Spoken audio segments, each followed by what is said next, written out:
لله نحمده ونستعينه ونستغفره ونؤمن به ونتوكل عليه نعوذ بالله تعالى من شرور أنفسنا ومن سيئات أعمالنا من يهديه الله فهو المهتد ومن يضلل فلن تجد له وليا مرشدا اللهم أخرجنا من ظلمات الوهم وأكرمنا بنور الفهم وافتح علينا بمعرفة العلم وسخر أخلاقنا بالحلم واجعلنا من الذين يستمعون القول ويتبعون أحسنه. تندرز الله سبحانه وتعالى إيران سبا وكساسيران ميرمبي ببيركم بك محمد صلى الله عليه وسلم. أبو غانا بكريزا Allah subhanahu wa ta'ala ayina ebintu byeyasalawo mu nsi eno ne bibeera nga bifuuse sunna ez'obugenderevu ezitagenda kubeera nti zikyuka. Mu bintu ebyo Allah subhanahu wa ta'ala yasalawo okuba nti teri muntu yenna abeera mu bulamu bwa nsi eno okuggyako ng'agezeseddwa. Yensonga lwaki ye kennyini Allah subhanahu wa ta'ala yagamba nti walanabluwannakum hatta na'lama almujahidina minkum wassabirin wa nabluwa akhbarakum. Allah subhanahu wa ta'ala yakakasa n'agamba nti tujja kubagezesa tusobole okusengejja tumanye mu mmwe baki abagumiikiriza, baki abasigala nga bakyali mu kkubo ery'okulwana mu kkubo lya Allah subhanahu wa ta'ala. Wa nabluwa akhbarakum, era tujja kugezesa tulabe amawulire gammwe, empisa zammwe, mweyisa mutya Mungu subhanahu wa ta'ala bw'abagezeseza. Senga waliwo abantu abaali basobola okuwona okugezesebwa lakanu al-anbiya bandibadde bannabbi ba Allah subhanahu wa ta'ala, naye nabo bennyini tebaawona oba tebaasevingibwa bigezo bya Allah subhanahu wa ta'ala ku nsi kuno nga bakyaliwo. Ekimanyikiddwa obulungi ti omuntu yenna kasita agezesebwa agezaako okunoonya amakubo g'ayinza okubeera nti ava mu kigezo ekyo. Abamu beebuuza, abalala n'atuukako ewoono n'ewooli. Naye ekisinga okubeera nti kyekibi ti abamu batuuka ekiseera ekigezo nga kimuyinze n'akwata amakubo agatali matuufu, amakubo g'okugatta Allah subhanahu wa ta'ala n'ekintu ekirala. Abooluganda abakkiriza, wa nahnu fi hadha ash-shahru al-karim, nga tuli mu mwezi guno ogwa Ramadhaani omutukuvu, aradtu an udhakkirakum, njagadde okubajjukiza anna al-ibada haqq, ti Allah okutugezesa nga abakkiriza ago mazima. Naye Allah subhanahu wa ta'ala yatuteerawo ekkubo gye tusobola okuyitamu nga abakkiriza, okuba nti ebigezo ebyo abijjawo, okuba nti embeera gy'abeera atugeredde nga si nnungi asobola okubeera nti agikyusaamu. Ala wa huwa tariqu du'a, lyekkubo ly'okusaba Allah subhanahu wa ta'ala. Ezimu ku ibaada enkulu omukkiriza z'alina okwettanira ennyo mu mwezi gwa Ramadhaani guno ya ibaada y'okusaba. Kyova olaba nti Allah subhanahu wa ta'ala ye kennyini mu Qur'an yasooka kutuwaggana nti kubanga akimanyi nti obulamu bwe tuyitamu bulamu bwa bigezo. walanabluwannakum bishay'in min alkhawfi walju' wa naqsin min alamwali walanfusi wathamarat wa bashiri sabirin. Allah subhanahu wa ta'ala akimanyi tosobola kubeera mu bulamu bwa nsi eno okuggyako ng'ogezesebwa. Bala'un fi nafsi, bangi kuffe Katonda atugezesezza mitima gyaffe. endwadde zifuuse endwadde era olwaleero weebuuza nti ani omulamu obeeraawo nga wano wakuluma osinda wano ekyo kigezo Allah tabaraka wa taala kyabeera akugezezza nakyo balaun fil maal abalala Allah atugezesa n'ebigezo mu nfuna yaffe n'oba ng'olina kyoteeseteese Mungu n'aleeta embeera n'ofuna khasara n'ofuna loosi naye nga talina kyakwagaliza okujjako ayagala kulaba solution oyinza kubeera nti ogikwata otya balaun fil ahl bangi kuffe Allah subhanahu wa ta'ala atugezesezza mu famire zaffe abakyala tebakyatuwulira abaami effe tebakyayagala kugabirira abaana bafuuse bajeemu abalala tufumbiddwawo batuwasizza okumala ebbanga naye omaze ebbanga ng'onoonya omwana Allah subhanahu wa ta'ala tannasalawo okubeera nti akuwa omwana inna hadha bala bannange okwo kugezesebwa naye jjukira ng'omukkiriza essaawa yonna Allah subhanahu wa ta'ala lwe akugezesa aba ayagala kulaba liyabluwakum ayyukum ahsanu amala ogenda kulongoosa otya ekigezo ekyo ogenda kubeera nti okiyitamu otya ikhwatu al-afadhil abooluganda abalungi waliwo sunna hadhihi sunnatu sunnatun mansiya waliwo enkola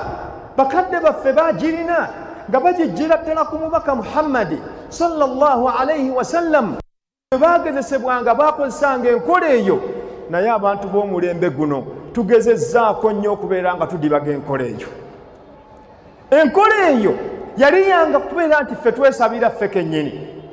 naye ate waliwo embeera gy'otuukamu ng'osabye Allah okumala ekiseera wallahi ng'olaba ensonga tezikutuka abooluganda innahu kaana min sunnati sahaba yali mu nkola y'abasahaba ridwanullahi alayhim ajma'in bwe baasabanga Allah ekintu ne bawulira nga kibayinze bagendangako eri abalala ne babasabira abooluganda abakkiriza omuntu okugendako ew'omulala okubeera nti akusabira innaha sunnatun thabita eyo nkola nkakafu okuviira ddala ku mbaka Muhammad sallallahu alayhi wasallam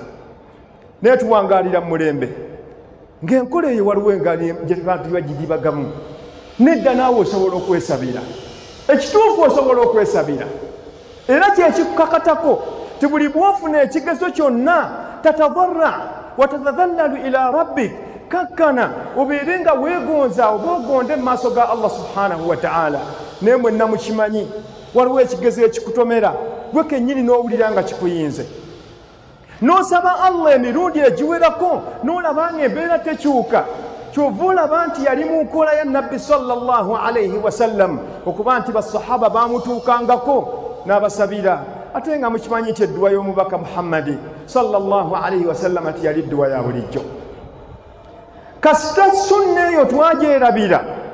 dhahara fiina dajjalun waliwo abasajja abayingiramu kati abafere ne bagiyingiramu ne bajja bambala ebyambalo nga bya busiraamu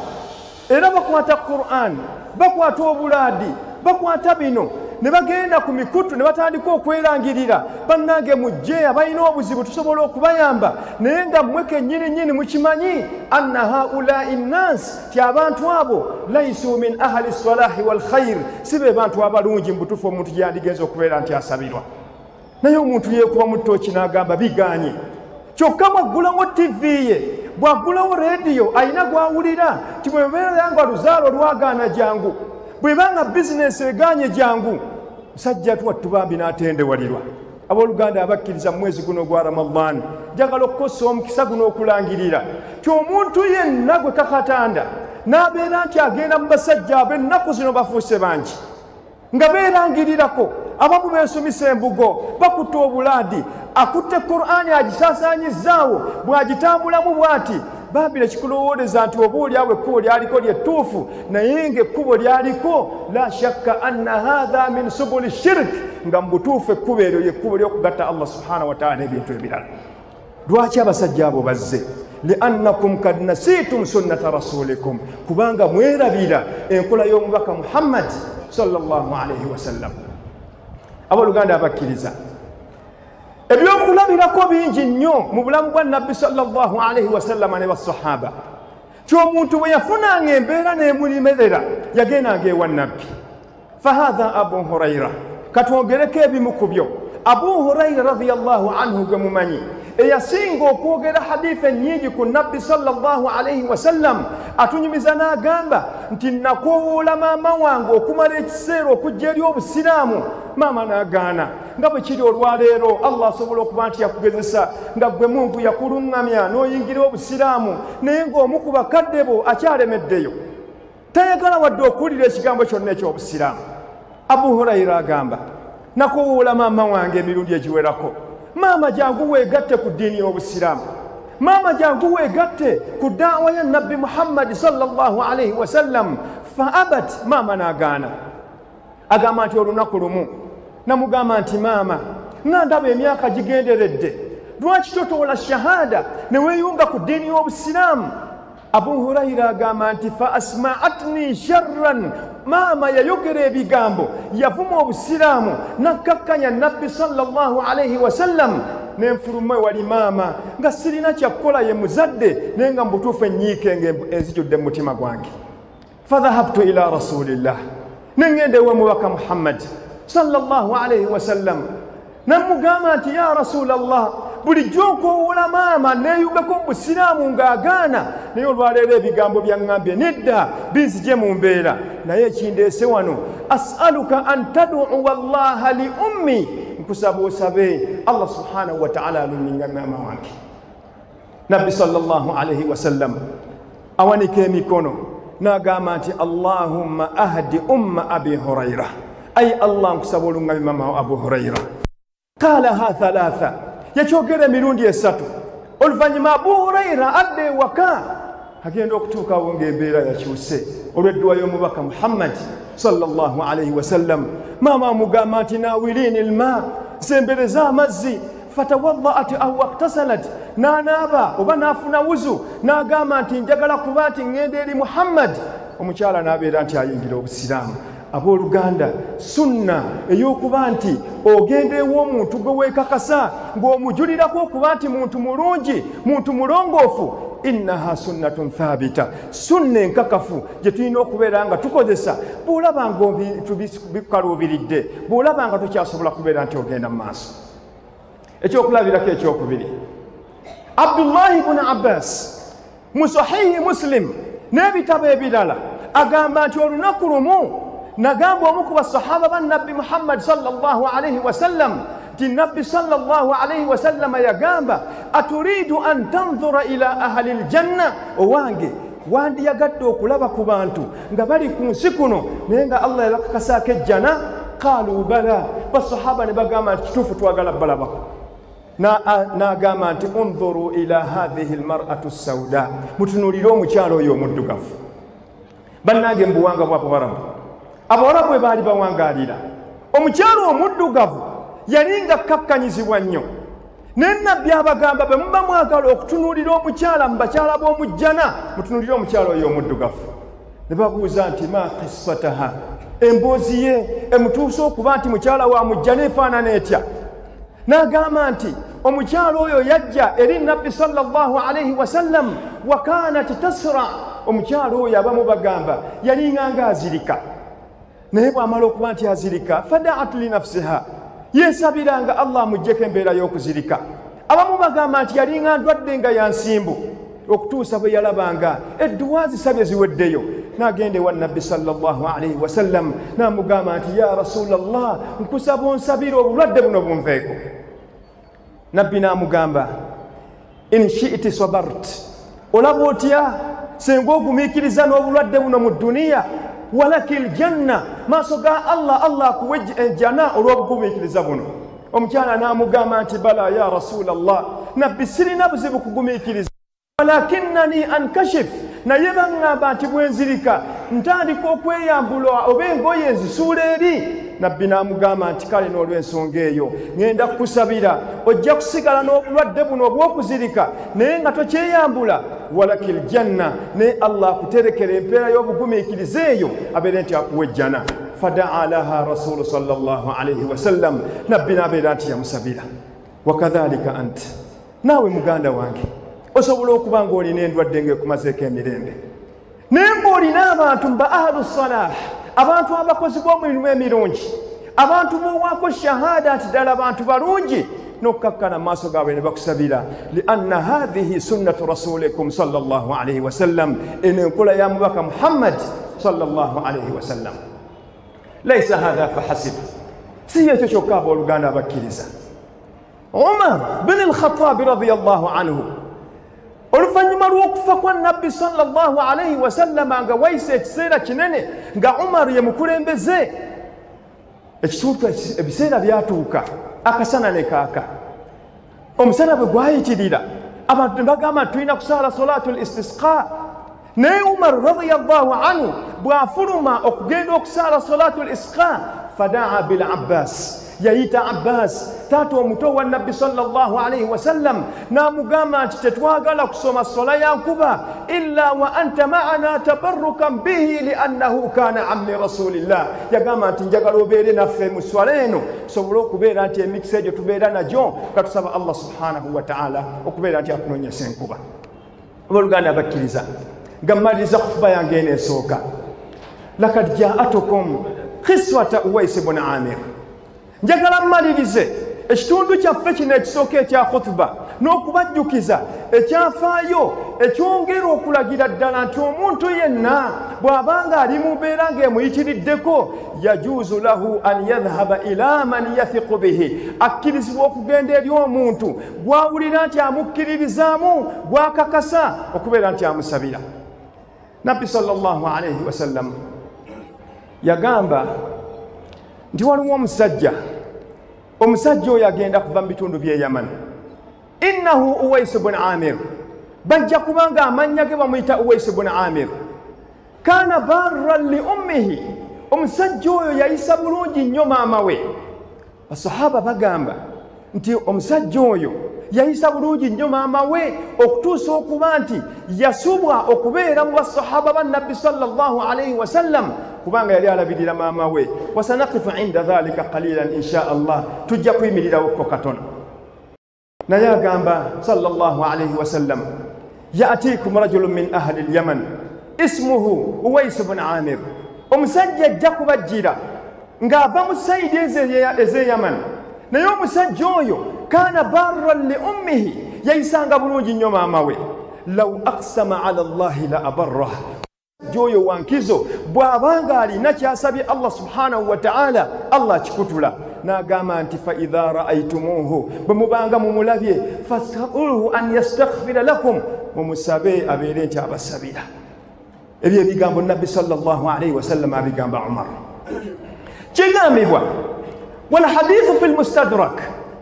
hadithi ngari mustadrak nti ebiseera bya Umar bwe byatuuka embeera n'ebeera nti efuuse enzibu nnyo kana yaatihi amdadu min al-Yaman abantu bajjanga mu Yemen ebibinja n'ebibinja naye buli kibinja ekyajjanga ng'abuuza afiikum Uwais ibn Amir bannange mummwe mulimu omusajja gwe bayita Uwais ibn Amir gabagamba nti temulimu naye lamma kana fi hajj lumu Umar abeera mu Arafa ng'ali mu hijja agenda okulaba ekibinja ekivudde e Yemen n'abuuza afiikum Uwais ibn Amir bannange mummwe mulimu omusajja gwe bayita Uwais ibn Amir ba ahlul Yaman bagamba nti ono amubuuzaako ki kubanga Uwais ibn Amir yali nga si muntu wa kitiibwa yali si ye muntu atunuulikako alowoozebwa nti waliwo ayinza n'okumubuuzaako ne Umar n'asigala ng'abuuza afiikum Uwais ibn Amir bannange njagala omusajja gwe bayita Uwais ibn Amir okutuusa bwe baamugamba nti okumanya si musajja wa kitiibwa twamuleese nakuba nti alunda ŋŋamiya zaffe kyekyamuleese mu hijja eyo agamba nti dallone alayhi muntwale gy'ali bw'atuukayo yamusanga omusajja oyo ng'ali mu kulunda ŋŋamiya n'amugamba nti anta Uwais ibn Amir n'amugamba nti gwe Uwais ibn Amir qala bala qala min Murad ova mu kika ky'aba Murad qala bala qala alaka bika barasun abaffe wafunako k'obulwadde ku sikiini yo ne buwona ne busigalako kaakantu nga kenkanankana nga Simooni n'agamba bala qala inna rasulallah kukakasa nti omubaka Muhammadi sallallahu alaihi wasallama yaŋŋamba tikasitankulabangako an tastaghfira li obeere ng'osabira Allah subhanahu wa ta'ala ansonyiwe omusajja kiyakola farafa yadayhi nawanika emikono gye fastaghfara Allahu li Umar nabeera nti asaba Allah subhanahu wa ta'ala asasire Umar bwe batyo babeera nti basiibulagana abooluganda abakkiriza innaha sunnatun thabita bannange eyo nkola nkakafu etali mu kubuusabuusa kwonna okubeera nga tudde eri abantu baffe okubeera nti batusabirako bwebeera nga embeera tetuyisiza bulungi naye nga mmaliza khutuba eno kiki ekyenkizo ekyaleetera Uwais ibn Amir okuba nti nabbi sallallahu alayhi wa sallam agamba nti asabire Umar ibn al-Khattab radiyallahu anhu ekyenkizo kana barran li ummihi omusajja oyo yayisa bulungi nnyo maama we abooluganda mbakubiriza fi hadha ash-shahru al-karim mu mwezi guno ogw'ekitiibwa Allah bw'abanga akyakuwadde a chance ng'akyakuwadde ekitiibwa akyakuwadde omukisa nga maama we akyaliyo byonna byokola bikendeeze genda oyitereze maama we kubanga ekyo kyatuuka n'okuba nti yajja mu maaso ga nabbi sallallahu alayhi wa sallam ng'ayagala kufuluma mu jihad n'amubuuza nti alaka abawain bazadde bo bakyali balamu n'agamba nti gye bali n'amugamba nti gwe ddayo fa fihima fajahid genda jihadi yo girwane mu kuyisa bulungi naye bameka kuffe nga tuli wano bazadde baffe tetumanyi bwe bafaanana tetumanyi baalidde batya tetumanyi beebase batya tetumanyi baasiibulukuse batya naye ng'ekyo kyokka ky'olaba kyekyafuula Uwais ibn Amir okubeera nti wankizo okuba nti nabbi sallallahu alayhi wa sallam yagamba abeere nti asabira abalala Uwais ibn Amir yasubwa wa sahaba ate nga mukimanya ekitiibwa omuntu kyabeera nakyo okuba nti sahaba wa nabbi Muhammad sallallahu alayhi wa sallam kubanga omuntu okufuuka sahaba yali alina okuba nti akakasibwako okuba n'ensonga ssatu ensonga esooka ru'yatu rasulu sallallahu alayhi wa sallam ayina okuba nti yalaba nabbi sallallahu alayhi wa sallam aynan ng'amulabako maaso ku maaso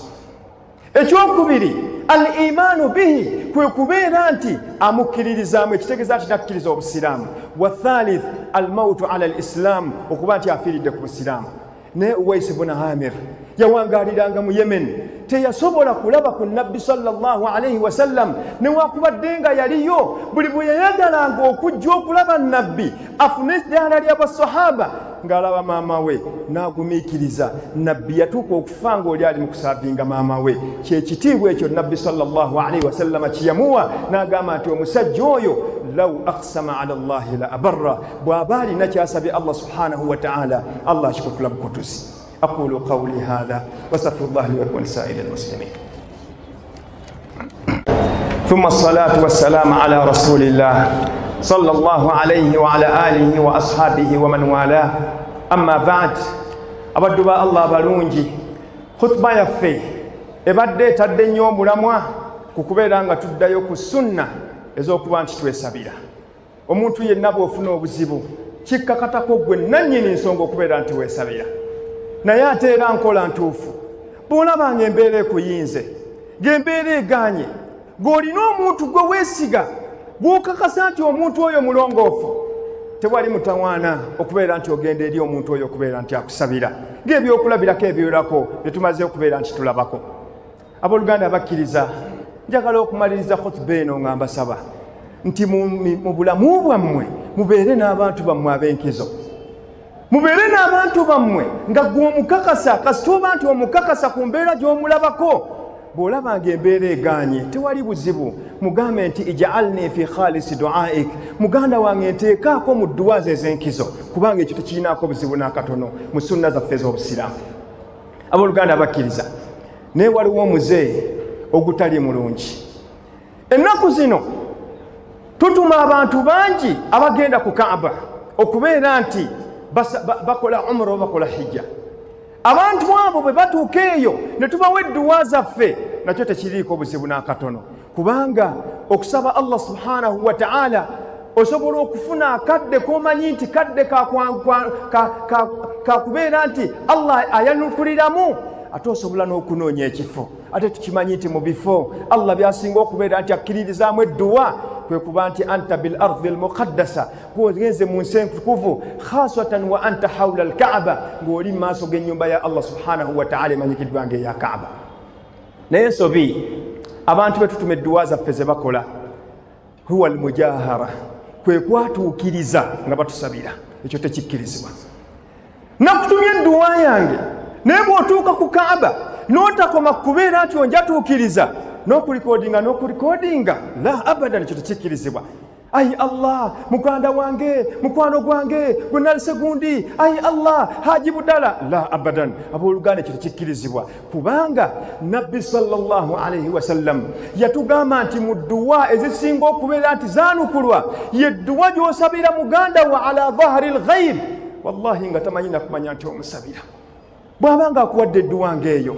Allah tabaraka wa ta'ala n'akujjukiza, tewali buzibu. Banko wotuuse wa anta fil harami sharif, obanga oli mu haram ya Makka oba ye Madina, owanike emikono gy'ogambe nti ayi Allah, omuddu wo bw'ati ne bw'ati, ate ng'okkakkanye, kubanga ezimu ku mpisa z'edduwa ud'u rabbakum tadarruan wa khufya, bannange ezimu ku mpisa z'edduwa tusaba Allah mukasirise, tusaba Allah nga tukkakkanye. Naye enkola eyo ey'okulikodinga ng'edduwa z'abantu abaazitutumye, ezo enkola si ntuufu, eyo enkola tusaanye okubeera nga tugijjawo, si nkola n'akatono, kubanga eggulawo n'omulyango gwa riya.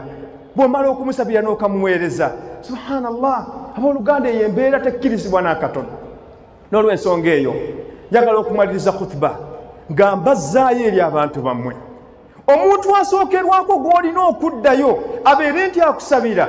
ye kitaawo oba maamawo. Bw'aba gy'ali genda kitaawo akusabire, bw'abanga gy'ali maamawo genda omusabire. Ahsinu ilayhima, bayise bulungi. Bw'olabanga embeera ya Kampala ng'oba ogiraba olwaleero, amakuuli, effitina, ensaalwa, obulogo nga bukuyinze, famire egaanye, abaana bagaanye okutereera, omwana abuze, genda okukakkana mu maaso ga muzaddewo mugambe nti taata nsize naye nga ku luno ekindeese nsaba obeere nti onsabira. Maama nzize naye ku luno ekindeese kubeera nti onsabira. Ezo ze zimu ku dduwa ezitaliimu kubuusabuusa Allah subhanahu wa ta'ala z'abeera nti ayanukula. Abantu abookubiri, basseruganda mulina abawalimu bammwe, tewabangawo buzibu n'akatono. Bw'obanga olina muwalimu wo gwe weekakasa, genda yakusabire. Kasita obeera nti omuwaako obujulizi annahu min ahli salah, ti musajja mulongoofu. Ate mukimanyi as-salahu yakunu dhahiran, obulongoofu tuguma bwakungulu, li anna Allaha huwa alladhi yatawalla as-sarair, bannaye eby'omunda bya Katonda. Bw'obanga olina omuwalimu wo, ng'olina sheekhu wo, ng'okakasa nti musajja mulungi, emirimu gy'akola kungulu gikusanyusa, omukkiririzaamu, tewali buzibu n'akatono. Khasatan fi hadha ash-shahri al-karim, mu mwezi guno ogw'ekitiibwa, genda ew'omulamu owa muwalimu wo, muyiteko ewakaawo, obeere nti omusaba, abeere nti akuteeka mu dduwa ez'enjawulo. Akasembayo abooluganda, bwe tubanga tugenze batujjidde abantu okubeera nti tubasabira, yajibu alla nashtaritu alayhim, abawalimu muleme kuteekawo conditions, muleme kutunda dduwa zammwe. Eyo enkola si ntuufu. Lwaki otunda edduwa gy'otalinaako bukakafu oba egenda kwanukulwa tegenda kwanukulwa? Naye omusajja gw'osabidde bw'alaba nga kibadde kirungi okubaako ne kaakuwa, tikirina buzibu. Li anna rasula sallallahu alayhi wa sallam qaal, kubanga nabbi yagamba man sanaa ilaykum ma'rufan fakafi'uhu, omuntu abakolera ekirungi mubeeko n'engeri gye mumusiimamu. Bwe mubanga temusobodde fad'u lahu, mubeere nga musabira Allah subhanahu wa ta'ala abeere nga akola ki, amusiima. Akataleke k'abooluganda, tusabye nnyo Allah subhanahu wa ta'ala, ate tukyagenda mu maaso n'okumusaba. Naye wali ofuddeyo okufuna akaseera ne weebuuza lwaki Allah tayanukula dduwaayo? Njagala kukulekerayo ekintu kimu ky'olina okubeera nti weekyekinga. Saad ibn Abi Waqqas radiyallahu anhu yajja eri Nabbi sallallahu alayhi wa sallam n'amugamba nti ya Rasulallah ud'u Allah li an akuna min mustajabi ddua. Yagenda ewa Nabbi n'amugamba nti Nabbi, ekindeese nsaba onsabire. Ndowooza omugatta n'ekyo kye tubadde tuwogerako. Nsaba onsabire Allah anteeke mu bantu bwe babeeranga bawanise emikono gyabwe okusaba ekintu kyonna, babeeranga abalina hotline, babeeranga abagenda okuba nti edduwa yaabwe yanukulwa direct. Wano we tusaanye okwekyekinga. Nabbi yagamba Saad radiyallahu anhu, atib mat'amak takun mustajaba ddua. Bw'oba oyagala edduwa yo okuba nti eyitamu direct, Allah okuyikkiriza, atib mat'amak, kakasa nti buli kyonna ekiyingira mu lubuto lwo kya halaali era nga kirungi, takun mustajaba ad-du'a. Allah subhanahu wa ta'ala jakubeera nti akkiriza edduwa zo. Saadi agamba okuva ku lunaku olwo bada'atu ataharra ma atanawaluhu, natandika okwegendereza ennyo buli ekiyingira mu kamwa kange, okutuusa Saadi bwe yatuuka ku extent ng'awulira nti kaakati buli haramu yonna oba buli kintu kyonna kye yalyanga akyekengera kivuddewo, blood omusaayi gwonna gutukudde, n'atandika okusaba edduwa. Wa kaana min mustajabi ad-du'a. Saadi bwe yasabanga edduwa Allah subhanahu wa ta'ala yajyanukulanga direct. Mu mwezi guno gwa Ramadan mu bintu bye tutrainingamu kwe kubanga bye tulya halali, tulya emaali ennungi, tubeeranga bye tulidde Allah subhanahu wa ta'ala yabikkiriza. Basse Luganda training egende mu maaso. Allah subhanahu wa ta'ala bw'anaakutunuulira ng'otuuse ku extent okuba nti omusaayi gwe ogutukuzza tegukyatambulira mu haramu, asa an takuna min mustajaba ad-du'a, ojja kutuuka ekiseera ng'osaba Allah ng'akwanukula. Saadi ibn Abi Waqqas akasembayo yatambula n'agenda mu kifo kye bayita Qadisiya, naye bw'atuuka yali agenda kusaala, ate nga mukimanyi mu mateeka agafuga esswala mu Busiraamu bw'obanga obadde osaalira mu kifo nga kya kyererezi, embwa enzirugavu n'ekusala mu maaso, fa innahu shaitan, ebeera shaitan, era kasita ekusala mu maaso esswala ogikansolinga bukansolinzi n'oddamu okusaala mulundi mulala. Kati Saadi aba alina gy'ali eyo, falamma kaana yusalli, yali asaala, fa idha bikalbin aswadun yuridu an yamurra amama, agenda okulaba embwa ng'eyagala kuva sayidi eri emusazise mu swala. Fadaa rabbahu, nasaba Allah, nagamba ayi Allah nkusaba embwa eyo ereme kumpita mu maaso. Qiila famata fi hinihi, embwa yafiiraawo. Ekyo kyekirungi ky'omuntu okubeera nti atukuzza omulamu gwe, atukuzza omusaayi gwe, okuba nti temuliemu haramu n'akatono. Abooluganda abakkiriza, maliriza nga nsaba Allah subhanahu wa ta'ala mu mwezi guno gwa Ramadan an yaj'alana min mustajaba ad-du'a, atuteeke mu bantu abo ababeera nti babeera bamusabye asobola okubeera nti ayanukula obwetaavu bwabwe. Ala wa sallu wa sallimu على البشير النذير فإنه جل شأنه أمركم بذلك حيث قال إن الله وملائكته يصلون على النبي يا أيها الذين آمنوا صلوا عليه وسلموا تسليما. وقال صلى الله عليه وسلم من صلى علي صلاة واحدة صلى الله عليه بها 10. اللهم صل على محمد وعلى آل محمد كما صليت على إبراهيم وعلى آل إبراهيم وبارك اللهم على محمد وعلى آل محمد كما باركت على إبراهيم وعلى آل إبراهيم إنك حميد مجيد. اللهم أعز الإسلام والمسلمين وأذل الشرك والمشركين ودمر أعداءك أعداء الدين. ربنا تقبل منا الصيام وتقبل منا القيام وتقبل منا قراءة القرآن وتجاوز عنا ما يكون في ذلك من أو تقصير يا رب العالمين. ربنا آتنا في الدنيا حسنة وفي الآخرة حسنة وقنا عذاب النار. عباد الله قوموا لصلاتكم يرحمكم الله.